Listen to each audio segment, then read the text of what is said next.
မိမတယောက်ကသူမသားကျောင်းလို့ဒီဘီလီရဲ့ကစားနေကြောင်းသိလိုက်သည်သူမချက်ချင်းရှိတိုးပြီးစိုးမလိုက်တော့လေသားကအမေကိုမသိဘူးလို့ပြန်ပြောလိုက်သည်မှန်ထဲမှာကိုမျက်နှာကိုကြည့်လိုက်ချိန်မှာသူမဆက်ရှိတဲ့အရွယ်ကိုပုံစံတို့ပြန်လေမွေးဖွားထားကြောင်းသဘောပေါက်သွားချင်သည်သားကသူမရဲ့အပြုအမူကိုမင်းငါကိုကြိုက်နေတာပဲလို့ထဲမှာကငါမင်းရဲ့ရီစာဖြတ်လို့ရတယ်လို့တောင်မောက်မာစွာထောလိုက်သည်ဒေါသထက်သွားတော့သူမချက်ချင်းပါးရိုက်များစွာပေးလိုက်သည်ထို့နောက်သူ့ကိုကြောင်းတကားအထိဆွဲခေါ်ပြီးစာတင်ကန်းထဲဝင်ပြီးစာကိုစနစ်တကျလေ့လာဖို့အမိန့်ပေးခဲ့သည်သားကသူမကိုမိခင်ရဲ့လက်ထောင်မောက်လာလို့ထဲမှာကမလွဲမသွေကြောင်းထဲဝင်သွားရသည်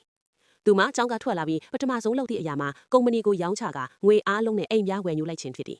ရခင်ဘဝတွင်သားကမိန်းကလေးတယောက်ကိုချစ်မိပြီးသူမကအသားရငွေအားလုံးကိုလိမ့်လဲယူသွားခဲ့သည်ထို့ကြောင့်သူမရဲ့ကုမ္ပဏီတောင်ဒေဝါလီခံရခဲ့သည်ဒီတစ်ချိန်တော့ပါဖြစ်သားကိုစနစ်တကျဆုံးမတင် जा မိဟုဆုံးဖြတ်လိုက်သည်အဲ့ဒီအချိန်မှာပဲသားကဖုန်းခေါ်ပြီးပတ်စံတောင်းလိုက်သည်သူမချက်ချင်းဖုန်းချစ်ပစ်လိုက်သည်အိမ်ပြန်ရောက်ပြီးမကြခင်သားရဲ့အတန်ကြားလိုက်တဲ့သူမလွတ်ဝတ်စွာပုံနေလိုက်သည်သားကသူ့မိတ်ဆွေညဖုန်းပြောနေသည်ဘလို့ပဲဖြစ်ဖြစ်ပတ်စံရအောင်လုပ်မယ်လို့ပြောနေသည်သူမအလွန်ဒေါသထွက်သွားသည်သားကမိသားစုအမွေအနှစ်ပစ္စည်းကိုလျှို့ဝှက်စွာရောင်းချဖို့စီစဉ်နေမယ်လို့မမျှော်လင့်ခဲ့ဘူးသူမစပွဲပေါ်ကဖုန်းထုတ်တန်းကိုကောက်ယူလိုက်တော့လေတစ်ချိန်တည်းမှာပဲသားပတ်စံလိုချင်ရတဲ့အကြောင်းရင်းအစ်စ်ကိုကြားလိုက်သည်သားရဲ့မိတ်ဆွေမိတယ်မကြမ်းပါလို့စိတ်ကူးတာရန်အကူအညီပေးချင်တာဖြစ်သည်သူမစိတ်နူးညံ့သွားပြီးဖုန်းထုတ်တန်းမြေပေါ်လွတ်ကျသွားသည်သားအံ့ဩပြီးဘာလို့ကအိမ်ထဲရှိနေတာလဲလို့မေးလိုက်သည်သူမပြန်ဖြေသည်ဘာလို့လဲဆိုတော့ငါမင်းအမိပါထို့နောက်ပြန်လည်မွေးဖွားပြီး18နှစ်အရွယ်သို့ပြန်လည်သွားကြောင်းရှင်းပြလိုက်သည်သားမယုံကြည်သဖြင့်သူမအဲလ်ဘမ်အုပ်ထုတ်ပြပြီးမိမိငယ်ဘဝပုံများကိုပြသလိုက်သည်အဲ့ဒီအချိန်မှသာသားယုံကြည်သွားသည်သူမပြောသည်မိမိသည်သားအတွက်အကောင်းဆုံးပညာရေးနဲ့ဘဝပေးနိုင်ဖို့အလုပ်ကြိုးစားခဲ့ကြောင်းပြောသည်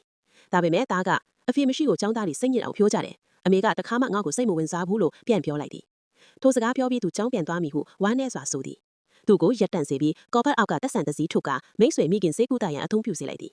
ရခင်ဘဝတွင်အလုပ်များစီလို့သားရဲ့ចောင်းအခြေအနေကိုမသိခဲ့ကြောင်းသူမနားလည်လာသည်သားကိုပို့ဖို့နားလည်ရန်သူမចောင်းတို့အပြောင်းចောင်းတို့အဖြစ်ဝင်လိုက်သည်သားအံ့ဩသွားခဲ့သည်သင်ခန်းစာပြီးနောက်မိန်းကလေးတယောက်ကသူမကိုစာအုပ်သွားယူရန်မိတ်ခေါ်သည်သို့သောစာသင်ခန်းထဲမှထက်ချက်ချင်းအနာဂတ်မှာအဲ့ဒီကောင်နဲ့ဝေးဝေးနေရမယ်လို့ပြောလိုက်သည်သူမသားเจ้าမှာမိန်းကလေးတွေကိုနှောက်ရှက်တတ်တယ်လို့ဆွဆွဲသည်သူမသိသည်သားမဖွင့်နိုင်ဘူးထို့ကြောင့်အထောက်ထမ်းရှိလားလို့မေးလိုက်သည်မိန်းကလေးကအခြားသူတွေပြောတာလို့လှန့်ကိုပြန်ပြောလိုက်သည်ချက်ချင်းသူမမိန်းကလေးကိုစာသင်ခန်းထဲဆွဲခေါ်ပြီးသားကိုမင်းမိန်းကလေးလေးကိုနှောက်ရှက်ဖူးလားလို့အော်မေးလိုက်သည်သားခွေလန့်သွားပြီးချက်ချင်းညင်းဆိုလိုက်သည်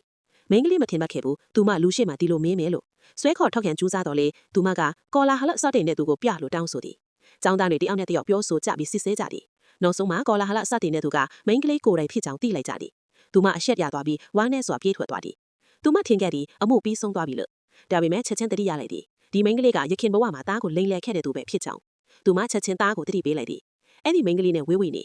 သို့တော်သားကလျှို့ဝှက်စွာသူမကိုဆက်တွေ့နေသည်အိမ်ပြန်ရောက်သည့်အခါသူမဒေါသထွက်သွားသည်အဲ့ဒီမိန်းကလေးလိမ့်လေသူပဲရခင်ဘဝမှာမင်းနဲ့တွဲပြီးမင်းရဲ့ငွေအားလုံးကိုလိမ့်လေယူသွားခဲ့တယ်လို့ပြောလိုက်သည်ဒါပေမဲ့သားကစိတ်အလုရှာစွာငါသူနဲ့တွဲခဲ့တာလားသူငါ့ကိုကြိုက်နေတာပဲလို့ပြန်ပြောလိုက်သည်သူမလုံးဝစကားမပြောနိုင်တော့ဘူးဒီသားကတကယ်လို့ကဲလို့မရတော့ဘူးလို့စိတ်ထဲမှာတွေးလိုက်သည်